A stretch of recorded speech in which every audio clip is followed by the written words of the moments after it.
오늘 하나님 말씀은 마태복음 16장 13절에서 20절 말씀까지 보겠습니다. 제가 말씀을 읽도록 하겠습니다. 예수께서 가이사라 빌립보 지방에 이르러 제자들에게 물어 가라사대 사람들이 인자를 누구라 하느냐 가로되 더러는 세례 요한 더러는 엘리야 어떤 이는 예레미야나 선지자 중에 하나라 하나이다. 가라사대 너희는 나를 누구라 하느냐 시몬 베드로가 대답하여 가로되 주는 그리스도시요 살아계신 하나님의 아들이시니이다. 예수께서 대답하여 가라사대 바요나 시몬아 내가 복이 있도다. 이를 내게 알게 한 이는 혈육이 아니요 하늘에 계신 내 아버지시니라. 또 내가 내게 이르노니 너는 베드로라. 내가 이 반석 위에 내 교회를 세우리니 음부의 권세가 이기지 못하리라.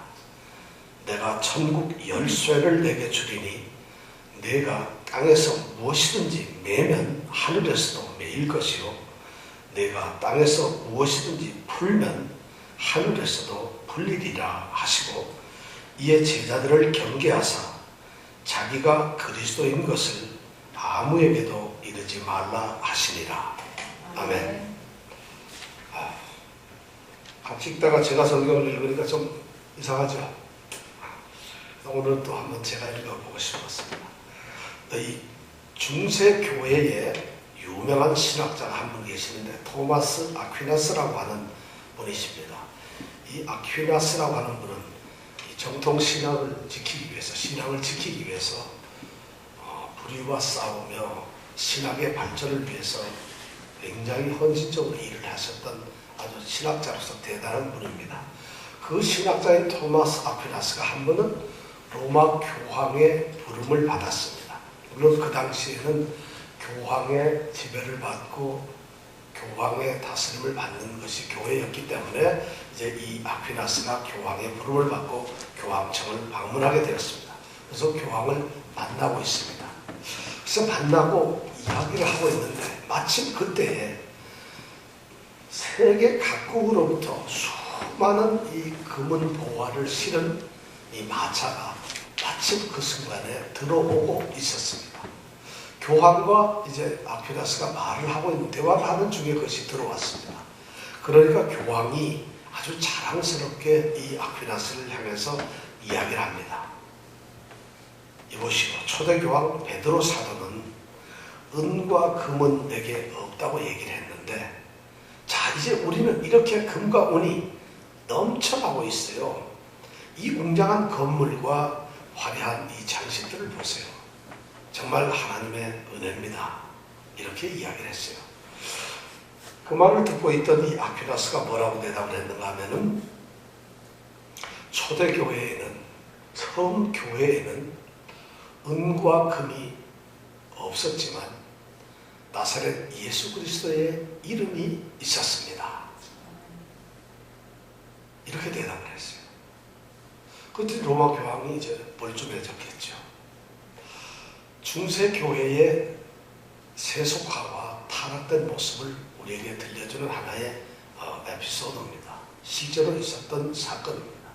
교회는 처음 예수님께서 교회를 세우시겠다고 하신 이후로 끊임없이 성장하고 발전되어 왔습니다. 그런데 그 성장과 발전이 선기능적으로 잘 발전되었습니다. 그런 경우도 있습니다만은 상당히 부정적인 모습으로도 똑같이 성장했다는 것입니다.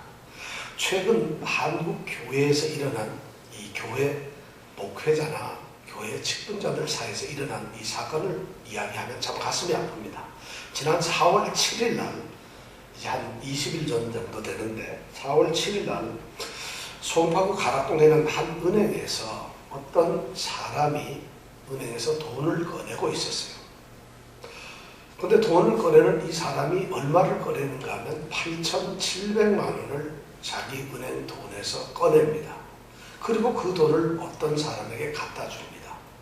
그러니까 그 사람이 그 돈을 받고는 아마 돈을 찾아주니까 고마웠는지 사례비로 한 80여만을 주는 이런 사건이 있었습니다. 이것이 무슨 얘기인가 하면 이 돈을 찾아서 갖다 주고 80만 원을 받은 사람은 이 전남에 있는 어떤 조그마한 도시에서 목회를 하고 있는 목사님이었습니다. 교인들이 한 70여 명 되는데 한 달에 목사님이 사례비로 180여만 원을 받는데 세 자녀들을 교육시키고 또 생활을 하기에는 너무 턱이 없이 부족하니까 이 목사님이 무슨 일을 했는가 하면 보이스피싱이라고 하는 걸 했어요. 여러분 보이스피싱이 뭔지 아세요? 알아요? 이 금융거래를 유선통신으로 이렇게 해서 사기치고 그 돈을 꺼내는 이런 일을 하는데 이 목사님이 너무 살기 힘들고 대출하기 힘드니까 이 무슨 목사님이란데 여기 정씨가 없으니까 정말 다행이에요. 근데 그 목사님이 생활비를 벌기 위해서 보이스피싱에 소위 자금 인출책을 담당하는 이런 일을 했다는 것이에요. 그래서 지난 이 4월 달에 교회가 좀 시끄러웠습니다. 한국에서. 또 그것뿐만이 아닙니다. 지난 4월 9일에는 교회의 한 장로님이 자살을 하셨죠. 누구죠? 성완종 회장이라고 하는 이 장로님이세요. 이분이 서산에 있는 교회에서 장로님이신데 이분이 자살을 하셨어요. 물론 자살을 한 사건이 결코 칭찬을 듣거나 칭송되어서 될 일은 아닙니다만은 이분이 자살하기 직전에 한 열흘간 아주 집중적으로 거의 매일 만나다시피 한 사람이 있어요. 누군가 하면은 스님이에요. 그 스님 이름이 진경 스님이라고 하는데 이분은 조계종 총무원장도 하시고 또 이 한국 불교계에서 최고의 인물입니다. 동국대학교 총장도 하시고 아주 이 불교계에서 지금 현존하는 최고의 분인데 그분이 이 성완종 장로의 멘토였어요. 그래서 자기의 모든 것을 그분한테 고민을 하고 상담을 하고 아버지처럼 이렇게 그분을 모셨어요. 교회 목사님이 있는데도 그 목사님이 아니고 꼭 우리 교회 교인들하고 비슷합니다. 딴 데 가서 그러더라 이거예요. 그런데 더 끔찍한 것은 자살하기 이틀 전에 너무 힘들어하면서 그 진경 스님한테 이야기를 하면서 점이라도 한번 봐야 되겠어요. 어떻게 될지. 그래서 강남구 논현동에 있는 지금 서울에서 아주 굉장히 유명한 역수원 집이 있습니다. 그 집에 갔어요. 둘이서. 그래서 어떻게 했나 점을 볼 훌륭한 데 없어요 하니까 이 스님이 내가 좋은 데 소개해 주죠. 그래서 둘이 같이 갔어요. 그래서 1시간 동안 점을 봤어요. 근데 점을 봤는데 점괘가 뭐라고 나왔는가 하면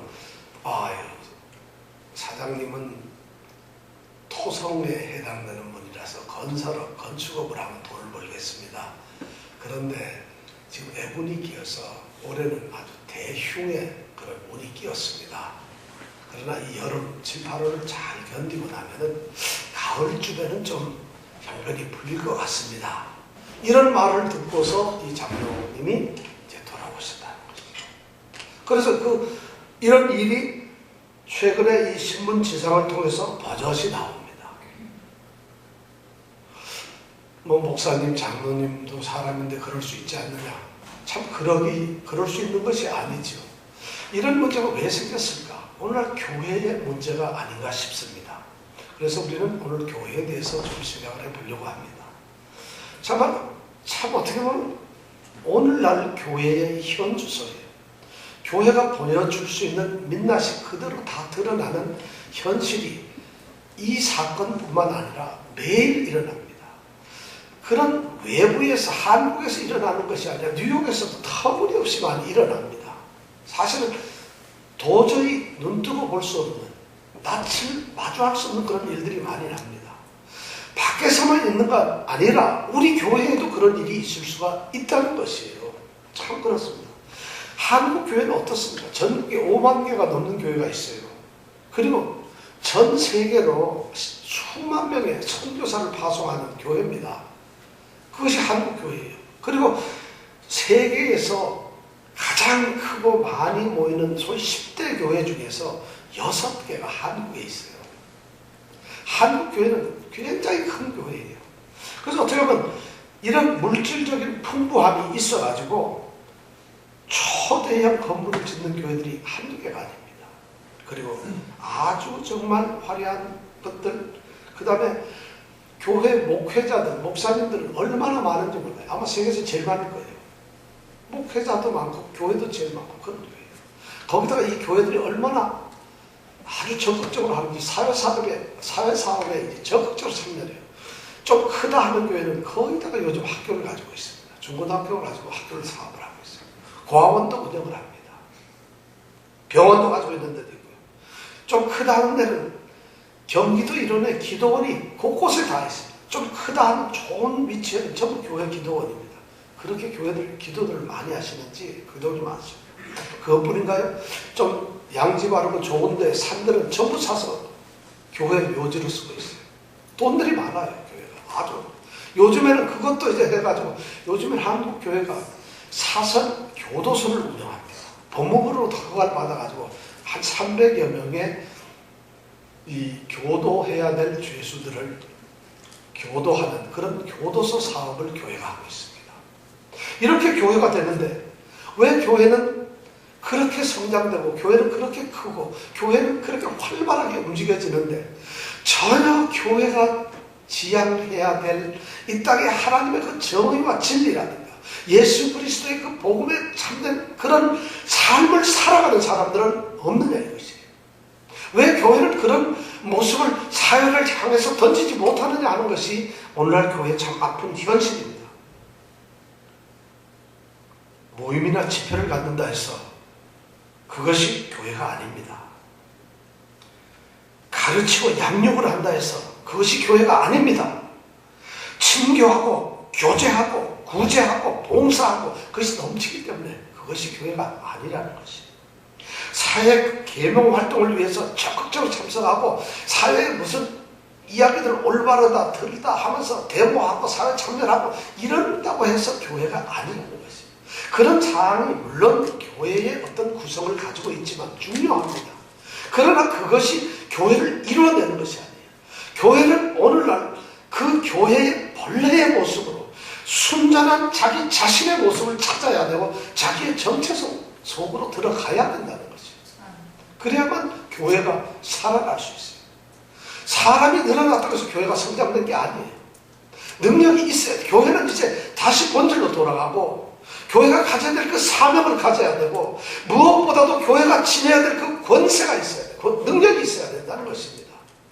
오늘 우리는 마태복음 16장의 이 말씀을 통해서 주님께서 우리에게 들려주시는 교회의 참된 본질을 한번 살펴보려고 합니다. 도대체 교회가 어떤 것인가? 교회는 도대체 어떻게 세워져야 하는가? 그리고 교회는 어떤 능력과 권세를 가지고 있어야 하는가? 교회를 재정립하자는 그런 의미에서 아니 우리 자신 예수 생명 교회를 우리가 돌아보면서 우리 성도님들 한 사람 한 사람들이 어떤 신앙의 모습을 가져야 되는지를 참으로 나는 예수 생명 교회라고 하는데 그냥 소속된 종교인인가 아니면 예수의 생명을 소유하고서 그 생명의 본질 속에서 그대로 삶을 끌어가는 예수 그리스도의 사람인가 하는 것을 오늘 우리가 살펴봐야 할 필요가 있다는 것입니다. 이것이 오늘 우리들에게 이제 들려주시는 말씀입니다. 오늘 말씀 가운데서 첫 번째 교회의 근거는 무엇일까? 교회의 수립을 위한 교회의 이 존립 바탕 존재 근원은 도대체 무엇일까? 이 말씀을 먼저 생각해 보려고 합니다. 오늘 설교 제목이 되어 있습니다만은 이 반석 위에 내 교회를 세우리니 이렇게 오늘 말씀을 예수님께서 하셨어요. 그러니까 예수님께서는 교회를 세우시는 것이 바로 이 반석 위에 세우신다는 것이에요. 반석이란 무엇일까요? 반석은 흔들림 없이 단단하게 기초를 이루는 큰 바위를 말합니다. 큰 돌을 말합니다. 그럼 그 반석 위에 세운다는데 그 반석이 도대체 무엇일까요? 그 반석이 무엇인지 알아야만 우리는 교회가 어디에 세워져야 하는가를 알 수 있게 된다는 것입니다. 그러면 그 이야기의 스토리로 우리가 다시 들어가 봐야 됩니다. 도대체 무슨 일이 있었기에 예수님께서는 이 반석 위에 내 교회를 세우시겠다고 하셨을까? 그럼 이 반석이 무엇인가는 다시 이야기의 스토리로 들어가 보아야 합니다. 예수님께서는 당대에 많은 이 유대 사람들로부터, 아니 그 인근의 사람들로부터 굉장한 관심과 아주 깊은 호기심을 가진 그런 대상이었습니다. 예수님이 어느 날 갑자기 나타나서 수많은 사람들에게 엄청난 일을 행하시는 것이에요. 그런 예수님께서 자신의 갈릴리 사역을, 북부 갈릴리 고향 땅에 있는 사역을 어느 정도 마무리하시고 이제 예루살렘 유대 지방으로 올라가려고 하는 자기의 사역의 후반기, 다시 말해서 십자가에 죽으러 가는 길이죠. 그 길을 가기 위해서 마지막 갈릴리에서 가장 유대 지방에서 이스라엘 지방의 북쪽인 이 가이사라 빌립보라고 하는 곳에 이르게 되었습니다. 거기에서 예수님께서는 어떤 일을 하셨는가 하면 자기랑 가장 가깝게 지내고 그리고 자기와 함께 친구하면서 함께 살아온 그 예수님의 제자들, 그리고 내 제자가 되어서 어쩌면 앞으로 내 이름으로 구원의 복음을 전파해야 될 그 제자들이 도대체 나를 어떻게 생각하고 있을까? 나의 정체성을 그 사람들은 어떻게 판단하고 있을까를 알고 싶으셨던 것입니다. 나의 진정한 모습이 무엇이며 예수의 나 자신의 사역의 목적이 무엇이고 내가 왜 이 땅에 왔는가, 내 삶을 이 사람들이 어떻게 이해하고 있는가를 우리 예수님께서는 알기를 원하셨고 그리고 그들에게 그것을 묻게 되었습니다. 먼저 예수님은 제자들을 부르시고 자신이 누구인가를 물으셨어요. 그런데 제자들에게 물으신 것이 아니라 당시에 같은 땅에 살고 있는 사람들이, 다른 사람들이 자신을 누구라고 하는지를 먼저 알고 싶었어요. 세상 사람들은 나를 누구라고 하느냐. 그러니까 사람들이, 제자들이 이제 들은 대로 솔직하게 얘기를 합니다. 세례 요한, 엘리야 또는 예레미야와 또는 그런 비슷한 선지자 이렇게 얘기를 합니다. 그러면서 들었던 정보를 합니다. 그러니까 전체적으로 얘기를 들어보면은 대략 어떤 인물군인가 하는 것을 우리가 알 수가 있게 됩니다. 그렇게 제자들은 이야기를 하면서 자기네들의 이야기도 뭔가 있을 거 아니에요. 그런데 예수님께서는 드디어 그 제자들에게 묻습니다. 그럼 사람들의 의견이 아니고 제자들이 너희들의 생각은 어떠냐? 너희는 나를 누구라고 생각하느냐? 이것을 덜렁 질문을 하시기 시작합니다. 심각하고 너무 중요한 질문이에요. 이것은 기독교의 가장 기초가 되는 정말 예수가 누구냐? 예수를 너는 누구라고 생각하느냐 하는 이 질문을 제자에게 던지십니다. 그들은 바로 예수님과 함께 생명을 나누었던 사람들이, 그리고 예수님의 가르침을 지금까지도 받고 있었던 사람들이에요. 그 사람들이. 그리고 예수님께서 곳곳에서 일으켰던 그 위대한 기적들, 정말 생각 못한 그런 기적들을 직접 목격을 하고 체험을 했던 사람들이에요. 더 나아가서 예수님께서는 그러한 기적을 행할 수 있는 초능력을 그 제자들에게 주었고 그 제자들조차 나가서 예수님이 했던 것과 똑같은 능력을 행했던 것이에요. 그런 제자들에게 예수님께서 묻습니다. 너희는 나를 누구라고 생각하느냐? 내가 누구지? 이 질문은 어쩌면 오늘 교회를 향한 우리에게 던져지고 있어요. 20년, 30년 교회를 다녔어요. 교회 큰 직분도 가지고 있고 봉사도 많이 하고 헌신도 합니다. 그런데 예수님께서 내게, 우리 각 사람에게 오셔서 너희들 나를 누구라고 생각하느냐? 너는 나를 누구라고 생각하느냐? 이정근 집사님, 예수님을 누구라고 생각하세요? 이 질문을 지금 던지고 있다. 이 질문은 예수님이 너희들 좀 지식을 가지고 짜내서 내가 누군가 한번 연구했을까? 내가 지금까지 좀 지켜왔으니까, 그러니까 너희들이 생각하고 얘기하고 의논한 대로 내가 어떤 누군지 한번 존재를 알아맞혀 봐라. 이렇게 묻는 것이 아니잖아요. 그럼 제자들이 예를 들어서 예수님은 나사렛 사람이잖아요. 목수아들이죠. 목수아들. 이런 것을 알고 싶었던 게 아니라 예수님은 근본적인 질문을 합니다. 내가 누구지? 그걸 알므로써, 함께 다녔던 예수라고 하는 그분을 알므로써 그들이 올바른 신앙에 세워지기를 바랬고, 그들이 정말 자기네들이 누군가를 알 수 있도록 하기 위해서 예수님은 그 질문을 던지시는 겁니다. 그때 베드로가 대답을 하죠. 용감한 베드로가 뭐라고 대답을 했죠? 시작! 야, 우리 보고 물으면 이제 이 답을 아니까 우리는 할 수가 있겠죠. 자, 예수님은 여러분 누구세요? 제가 묻고 그리스도가 뭐예요? 모르면서도 대답을 한단 말이에요. 그러면 우리가 뭐 이럴 때는 어떻게 해야 돼요? 웃어야 돼요. 모를 때는 웃어야 돼요. 모르는 인상을 써주놓고 화를 내면 안 되고, 모를 때는 이러면 그게 최고의 이 모름을 표현하는 거죠. 베드로가 이런 고백을 해요. 이 고백을 베드로는 가슴속부터 우러나와서 뭐라는 거지. 다른 제자들도 그 말씀을 그렇게 베드로가 고백하는 순간 찡하게 그것을 느끼고 있었어요. 여기 중요한 두 가지 고백이죠. 주님은, 예수님은 그리스도세요. 그리고 예수님은 하나님, 살아계신 하나님의 아들이세요. 이렇게 두 가지를 대답했다. 그럼 그리스도가 뭐냐? 그리스도는 왕이라는 말이에요. 선지자라는 말이에요. 우리의 죄를 위해서 죽어가는 제사장이라는 말이에요. 결국 우리의 모든 구원을 위해서 애쓰시는 메시아라는 거죠. 그리스도라는 말은 헬라어, 그리스어예요. 메시아라고 하는 말은 히브리어입니다. 똑같은 말이다. 그러니까 그리스도십니다. 주님은 그리스도 되어 우리를 구원하신 메시아라는 고백을 하고 있는 거죠. 그리고 또 하나의 고백은 살아계신 하나님의 아들이라는 거죠. 깜짝 놀라는 고백이에요. 이 예수님이, 같이 다녔던 이 예수님이 사람이 아니라 하나님의 아들이라는 거죠. 바로 하나님이라고 고백을 하고 있는 거죠. 제자들의 이 베드로의 고백은 바로 당신은 구원자시고 우리를 구원하시는 하나님이세요. 이렇게 말씀했다. 누가? 누구를? 예수가. 그 순간 어쩌면 여기엔 안 나왔으면 침묵이 쫙 흘렀을 거예요. 이것이 정답일까?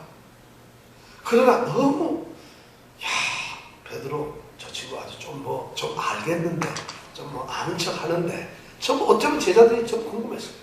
잠시 침묵, 성경은 침묵이 있은 후에 이런 말은 없지만 이런 위대한 고백을 할 때는 약간의 침묵이 흐르는 게 연속극에서 나오잖아요. 조금 침묵이 흐르죠. 그러면 예수님께서 대답을 하죠. 그 말씀을 듣고 얘기하시는데 예수님의 대답이 중요한 네 가지를 해요. 네가 복이 있구나. 네가 복이 있구나. 이렇게 우선 그런 대답을 한 사람이 복이 있다. 이 말은 무슨 말이냐? 네가 제대로 알았구나. 네가 나를 제대로 인식하고 깨닫고 있구나. 나에 대해서 정확한 정보와 그런 지식을 가지고 있구나. 그것이 맞다. 네가 제대로 나를 믿고 있구나. 그러니까 너는 복이 있다는 거예요. 참된 고백을 하고 있다는 것이죠. 그 다음에 두 번은 뭐예요? 이것을 알게 한 것이 혈육이라는 사람을 얘기합니다. 사람이 아니고 누구라고? 하나님이 알게 했어요. 하나님께서 너의 마음속에 그렇게 계시라는 것이다. 이것을 네가 주는 그리스도셔 살아계신 하나님의 아들이라고 하는 이 고백은 너희들의 연구 결과가 아니라 너희들이 고민하고 밤새 분석한 어떤 분석의 어떤 데이터가 아니라 전혀 백지 상태에서 하나님께서 너희 마음속에 이것을 지금 심어뒀다는 것이에요. 하나님이 갑자기 그 마음속에 예수가 누구냐? 그리스도입니다. 하나님의 아들입니다 하는 것을 심어줬다는 것이에요. 이건 사람의 지식이 아니라는 것이죠. 신앙은, 우리 신앙의 고백은 우리의 이지적으로 판단해서 우리가 하는 것이 예수 그분이 훌륭하신 분이지. 그러면 내가 믿어야지. 예수 그분은 십자가에 돌아가셔서 우리 죄를 구한다는데 죄까지는 아니더라도 뭐가 좋은 일이 있겠지. 이런 판단을 해서 믿는 분이 아니라는 것이에요. 신앙은 하나님의 계시입니다. 계시라고 하는 것은 드러낸다는 거예요. reveal. 드러낸다는 거예요.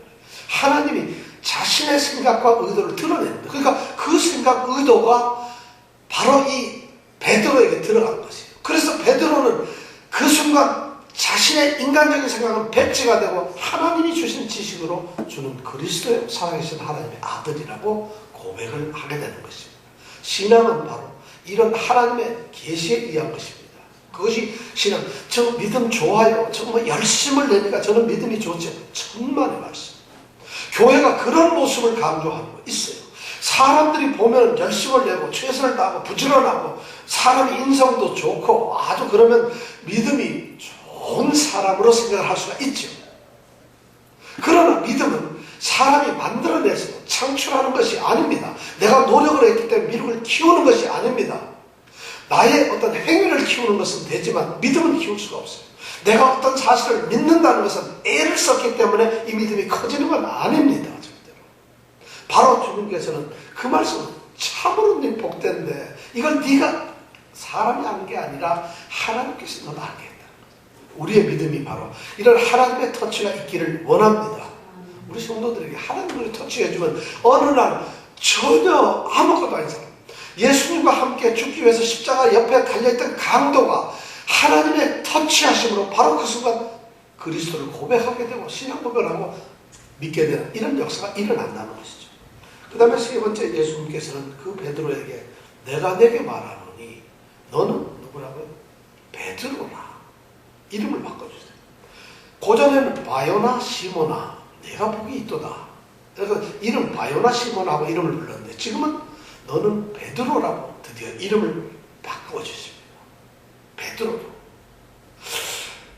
그러면서 그 베드로라고 너는 베드로다. 그러고 난 다음에 말씀이 나오는 게 내가 이 반석 위에 내 교회를 세우겠다고 말씀을 하세요. 그럼 반석이 뭘까? 베드로라고 하는 말의 뜻이 반석이란 말이에요. 돌이라는 말이에요. 그런데 너는 베드로다 하고 나서 내가 이 반석 위에 내 교회를 세우리니 이렇게 말을 했다면 그럼 이 반석은 뭘까요? 베드로를 얘기하는구나. 야, 좋은 믿음을 가지고 좋은 고백을 하니까 베드로 믿음이 좋구나. 베드로라고 생각을 하죠. 로마 교회, 이 교황 캐톨릭이 그것을 지금 신봉을 하고 있어요. 그래서 베드로 위에 하나님께서, 예수님께서 교회를 세우셨다는 거예요. 그 교회가 로만 캐톨릭이라는 것이죠. 그리고 베드로가 초대 교황을 했어요. 감독을 했거든요. 근데 그 감독이 일대 감독인데 그 일대 감독으로부터 오늘날까지 교황이 연결되고 있다는 것이죠. 그래서 베드로 위에다 교회를 세웠다고 이렇게 생각을 하고 있어요. 그런데 우리 종교개혁자들, 루터나 칼빈이나 이런 종교개혁자들은 그것을 전면 부정을 하고 있어요. 왜냐하면 베드로 위에 교회를 세울 수, 한 개인 위에다가 하나님, 주님의 교회를 세울 수가 없다는 것이에요. 그래서 이 반석이라는 의미가 그때 논쟁이 생깁니다. 신학적으로. 그래서 이 반석이라는 의미가 대략 세 가지가 나오는데 첫째는 베드로다. 두 번째는 베드로가 아니라 바로 예수님 자신이다. 왜냐하면 예수님 자신이 교회는 내 몸이다. 이렇게 하고 에베소서 2장에 가면은 사도들과 선지자들의 터 위에 그리고 예수님께서는 교회 머릿돌이 되신다고 그랬어요. 그러니까 예수님이 사실 말하는 것이다. 그래서 반석은 베드로다 또는 예수님 자신을 말한다 이렇게 하고 있어요. 그런데 이 종교개혁자들은 그렇게 말하지 않고 베드로가 주님께 고백한 예수 그리스도에 대한 그 신앙 고백, 그것이 바로 반석이라는 것이에요. 신앙 고백을 한 그 사실, 고백 그 자체가 반석이라는 거예요. 그러한 신앙 고백 위에 교회를 세웠다고 하시는 거죠. 저도 그 말씀을 지지하고 그렇게 생각을 하고 있습니다. 왜냐하면 베드로 위에 세웠다 이렇게 생각을 하려면 베드로, 너는 베드로다 할 때 이렇게 할 때 이 그리스어를 보면 페트로스라고 하는 단어를 쓰고 있어요. 페트로스라고 하는데 페트로스라고 하는 단어는 너는 베드로다 할 때는 페트로스인데 페트로스는 이렇게 조그마한 돌을 말할 때 페트로스라고 해요. 작은 돌을 말할 때 써요. 그런데 이 반석 할 때 이 반석은 페트로스라는 단어를 쓰지 않고 페트라라고 하는 단어를 써요. 페트라. 근데 이 페트라는 진짜 큰 돌을 말해요. 근데 이 페트라라고 하는 반석이라는 말을 가만히 보면은 이 명사가 여성 명사로 되어 있어요. 베드로가 여성일 수가 없잖아요. 그럼 여성 명사를 쓸 수 없으니까 절대 베드로는 아닐 거라는 생각이 들어요. 그럼 예수님은 어떨까? 지금 이야기 흐름 속에서 이렇게 보면은 반석, 이 반석, 너는 베드로다 이런 걸 쭉 이야기 스토리를 보면은 절대 예수님이 반석일 수는 없을 것 같아요. 문맥상 보면은. 그래서 우리는 이 베드로의 신앙 고백을 얘기합니다. 그렇습니다. 교회의 설립 근거는, 교회의 존재 바탕은 바로 이런 그리스도 예수에 대한 참다운 신앙 고백 위에 세워져야 한다는 것이죠.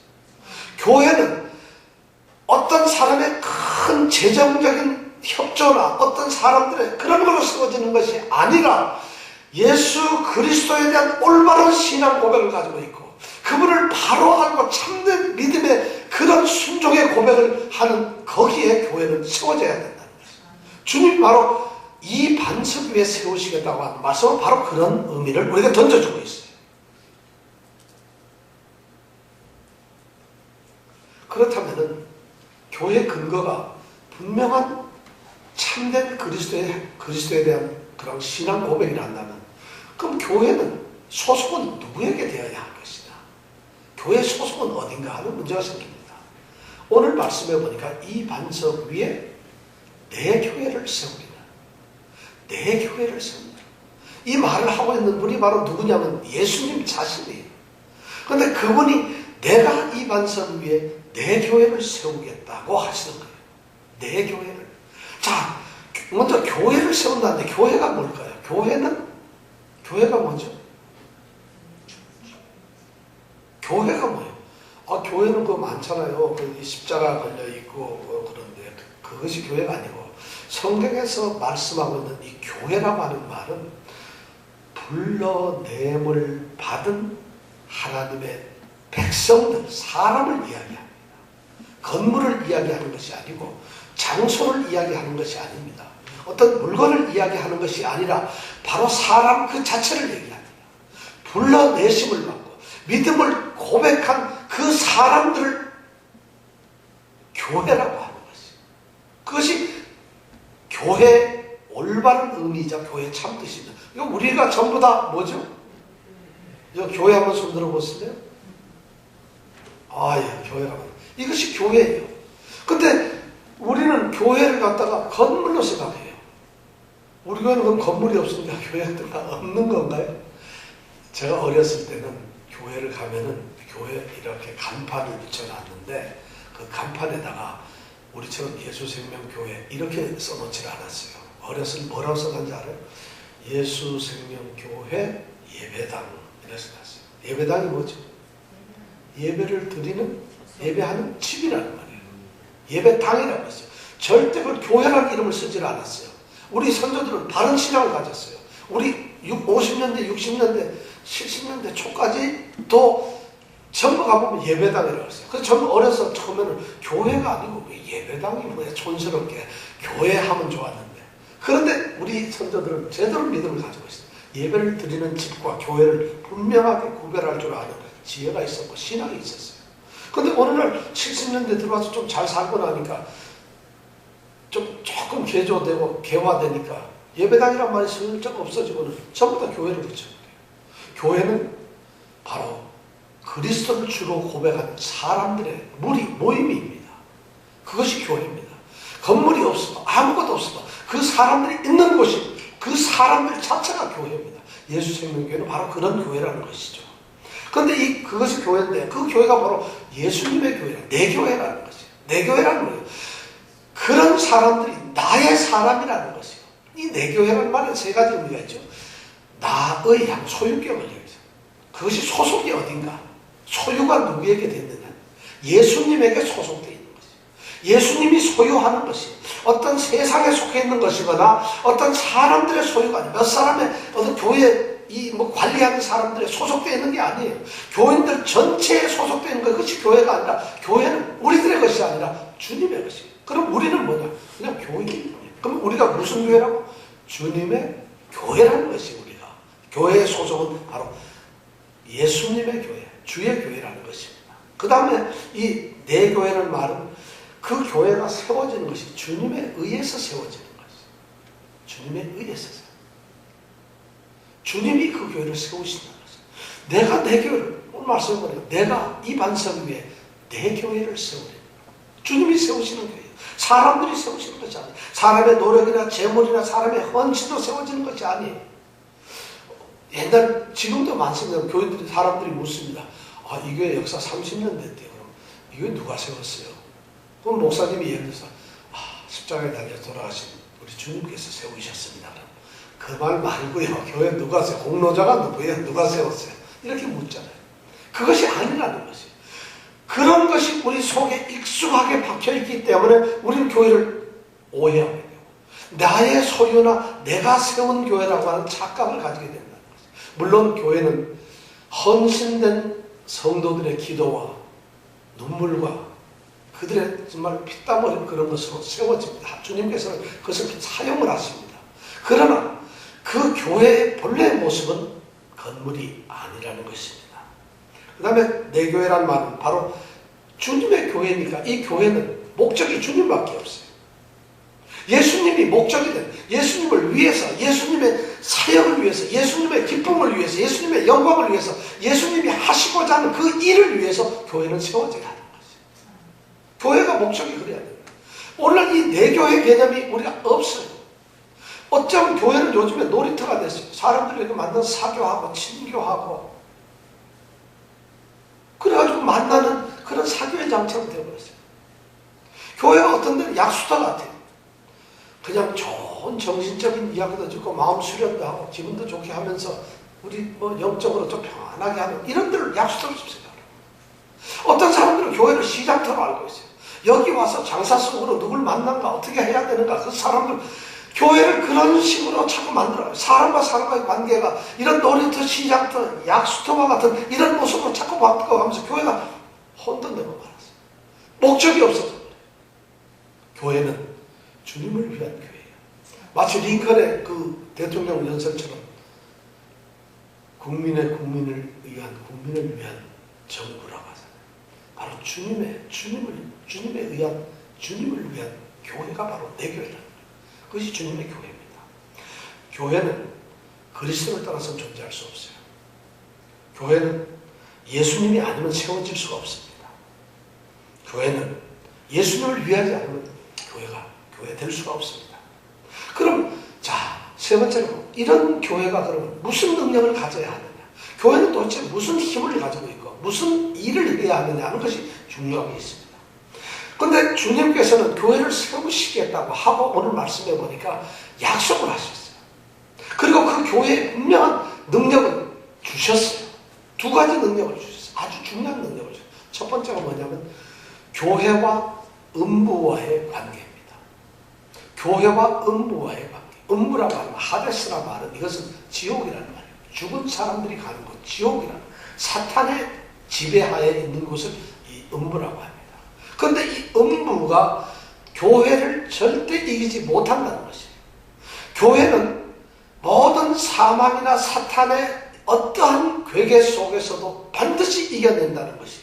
이 원문을 보면은 우리는 오늘 말씀을 보면 음부의 권세가 이기지 못하리라 하고 18절에 그렇게 되어 있는데 원문은 음부의 대문들이 교회를 당하지 못할 것이다 이렇게 되어 있어요.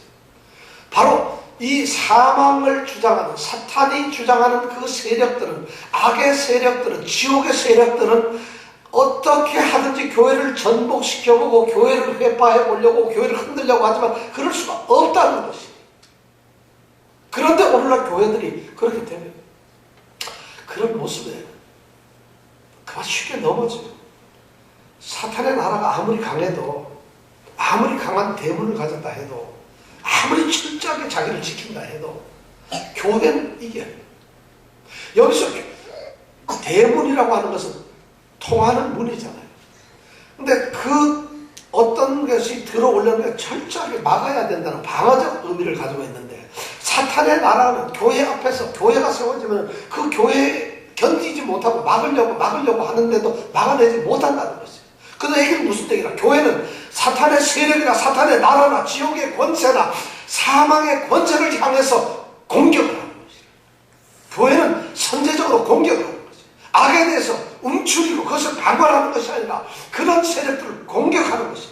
죽음을 두려워하지 않아요. 죽음이 무섭지 않아요. 죽음을 정복하는 바로 생명의 공동체라는 것이에요. 그것이 교회의 권세라는 것이에요. 또 하나 중요한 것은 교회와 천국과의 관계입니다.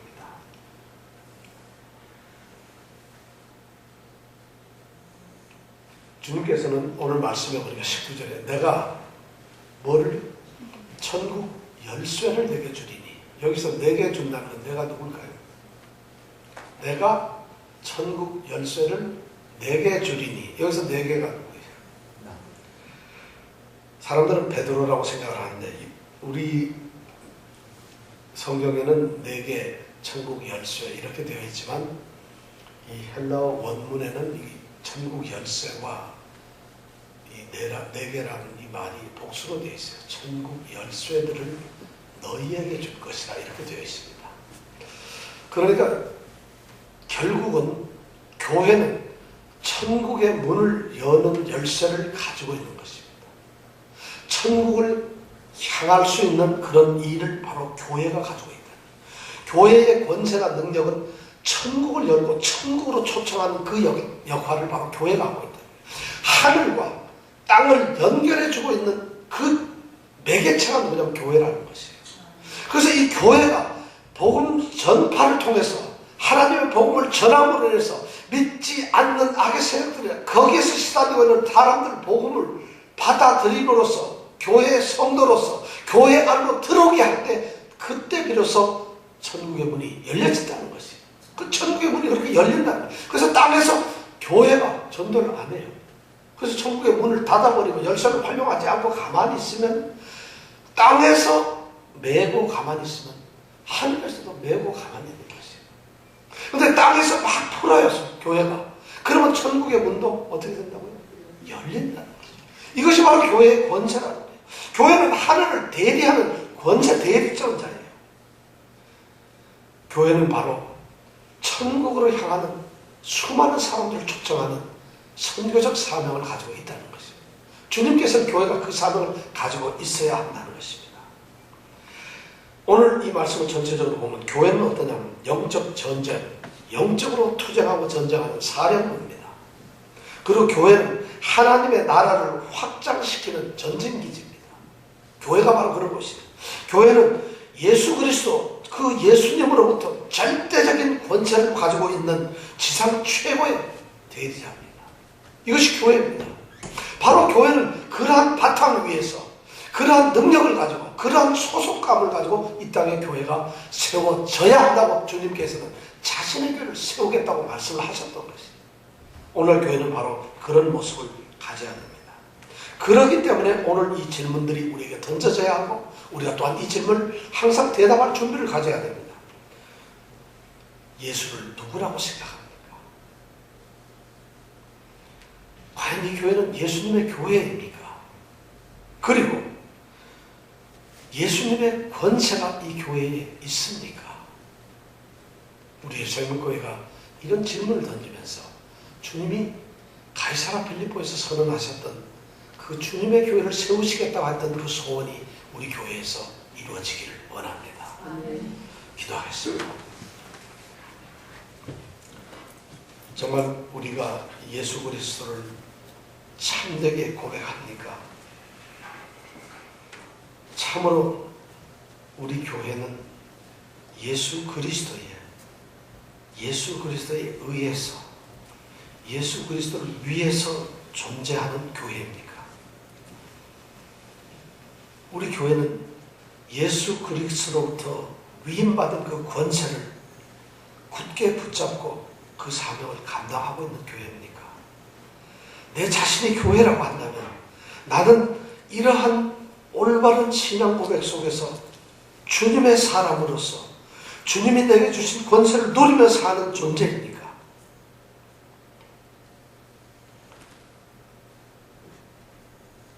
그렇게 함으로 우리 교회가 세워질 수 있습니다. 주님, 오늘 주님의 말씀 앞에 무조건 무릎을 꿇습니다. 우리의 마음을 엽니다.